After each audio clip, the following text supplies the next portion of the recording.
qui se trouve à Ziguinchor, c'est-à-dire dans la région de Casamance, dans le sud du Sénégal. Le Sénégal, si vous ne le connaissez pas, c'est un pays de l'Afrique de l'Ouest. Alors, la particularité de notre centre, c'est la seule structure de santé mentale qui se trouve dans la région du sud du Sénégal. C'est une structure qui est très fréquentée par les populations de la Casamance, mais au plus, il y a aussi les populations des pays limitrophes qui fréquentent cette structure, c'est-à-dire les populations de la République de la Gambie, les populations des républiques de Guinée-Bissau et de Guinée-Conakry, ce qui fait la particularité de ce centre. Alors, notre étude est intitulée « Profil des patients porteurs d'affections psychiatriques au centre psychiatrique de Ziguinchor au Sénégal ».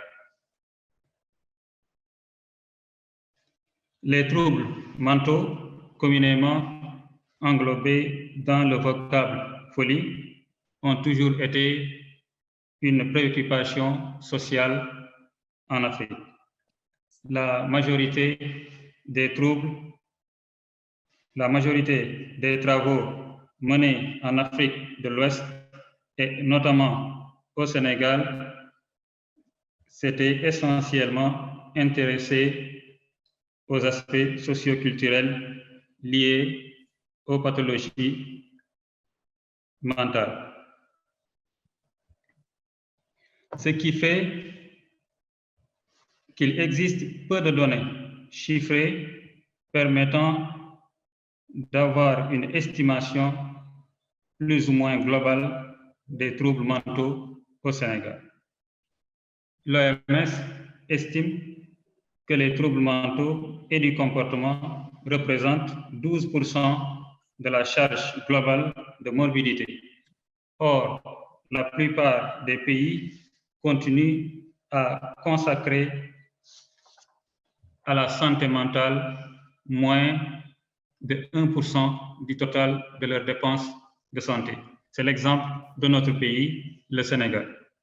Le but de cette étude était de déterminer les aspects cliniques et épidémiologiques des nouveaux patients qui sont suivis dans ce centre psychiatrique situé en zone semi-urbaine au sud du Sénégal, précisément dans la région de Ziguinchor.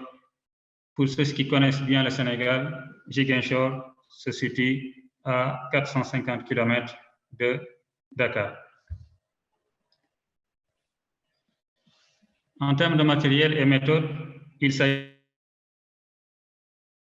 d'une étude rétrospective, transversale, quantitative à visée descriptive, réalisée au centre psychiatrique Émile Badiane de Ziguinchor. Ce centre est localisé dans la région du sud-ouest du Sénégal, dans la commune de Ziguinchor, distant de 450 km de Dakar, la capitale du Sénégal. Notre étude avait été menée sur une période d'1 an, allant du 1er janvier au 31 décembre 2019. Avaient été inclus les dossiers des patients ayant consulté pour une première fois durant la période d'étude. Une fiche de collecte préétablie comprenant les données sociodémographiques telles que l'âge, le sexe, la profession, le niveau d'études et la situation matrimoniale, et cliniques telles que les antécédents psychiatriques, la consommation de substances psychoactives, le délai de consultation, les motifs de consultation et le diagnostic a été utilisé. La collecte des données a été faite dans le registre de consultation des malades et sur leur fiche de suivi individuel. Les diagnostics avaient été posés suivant la CIM-10, c'est-à-dire la classification internationale des maladies dans sa 10e version. Les données collectées sont saisies sur tableau Excel version 2013, traitées pour une analyse statistique avec le logiciel EpiInfo 7 et les résultats sont présentés sous forme de proportions Les liens entre variables qualitatives sont appréciés par le test KIDE au seuil de signification de 5%. Les forces d'association éventuelles sont appréciées par l'autre ratio.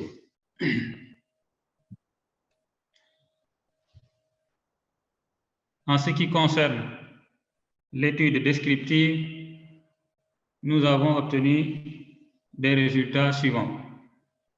Notre population d'études comportait 1456 nouveaux patients sur un total de 4587 suivis dans le centre durant la période d'étude.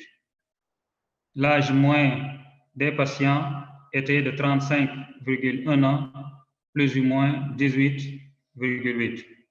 La tranche d'âge de 35-45 ans était de 572 patients, soit 39,3%.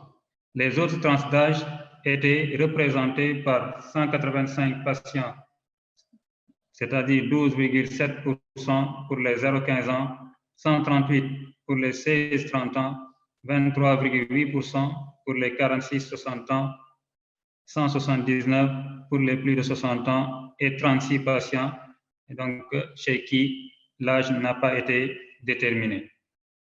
Nous avons trouvé dans notre population d'études 767 femmes contre 689 hommes, soit un sexe ratio de 0,9.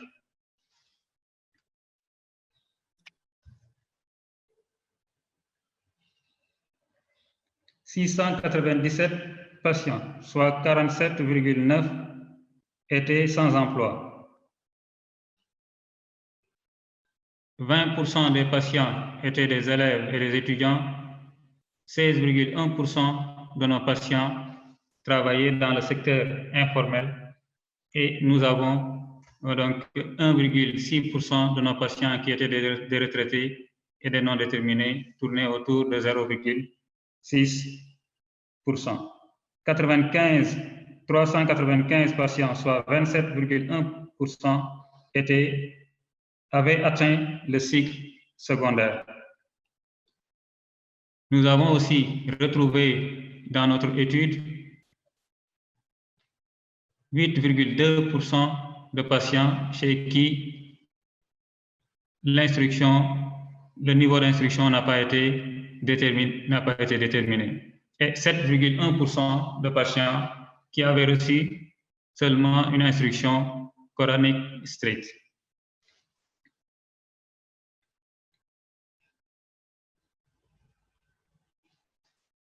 Les célibataires représentaient 673 patients, soit 46,2%, suivis respectivement des mariés, des veufs et des divorcés, avec 35%, 9%, 4,5%.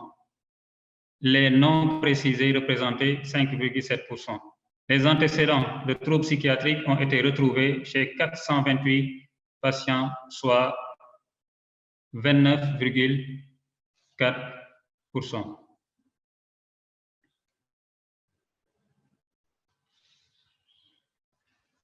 Nous avons retrouvé chez les patients certains consommaient des substances psychoactives et que ces patients-là représentaient 184, soit 12,65%.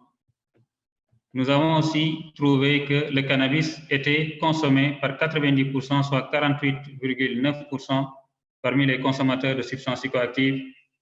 L'alcool, l'association alcool-cannabis suivait avec 27,7%, l'alcool simple 21,2%. Les autres substances psychoactives représentées par les solvants organiques, les médicaments tels que la codéine, les benzodiazépines et le tramadol. Le tabac n'a pas été pris en compte. 676 patients, soit 676 patients, soit 46,4%, avaient consulté un an après le début des troubles. 163 patients, soit 11,3%, avaient consulté dans la première semaine et 149 patients, soit 10,2%, avaient consulté entre la deuxième semaine et le premier mois qui avaient suivi l'éclosion des troubles. Les principaux motifs de consultation sont représentés dans ce tableau et nous voyons que l'incohérence verbale arrive en tête avec 274 patients, soit 18,8%, suivi des crises convulsives, 247 patients, soit 17,8%, avant l'agitation avec hétéroagressivité et l'agitation sans agressivité, qui respectivement étaient de 196 patients et 118 patients. D'autres motifs de consultation, tels que l'insomnie, 35 patients, soit 2,4%, l'anxiété, 32 patients, soit 2,2%, le retrait social, 13 patients, soit 0,9%, ont été retrouvés chez les patients. Les troubles psychotiques étaient retrouvés chez 595 patients, soit 40,9%, suivis des troubles neuropsychiatriques. Je rappelle que la particularité de ce centre, c'est un centre qui reçoit aussi des patients épileptiques, c'est un centre qui reçoit aussi donc des patients qui présentent donc des troubles démentiels. Les troubles neurotiques ont été retrouvés chez 215 patients, soit 14,8%, et les addictions aux produits, 103 patients, soit 7,1%, les troubles de l'humeur, 61 patients, soit 4,2%. Les autres, 58%, soit 4%. Are you able to move the slides? We have not been seeing the slides. Ça ne vient pas. Can you see my slide? Yeah, we can see the slides, but they are not in presentation mode. So they cannot move. Yes. You can slide of resultat table 2. We are just in the slide 1. Slide 1. Yeah, the topic. Okay. You can see slide. Now we have gone to the results. Table 2. Table 2. Yeah. Yes. Thank you. Alors, il existait un lien statistiquement significatif entre l'âge et la prise de substances psychoactives. La tranche d'âge 16-30 ans était de 1,86 fois plus exposée et donc à consommer une substance psychoactive. Il existait aussi un lien statistiquement significatif entre le genre et la prise de substances psychoactives.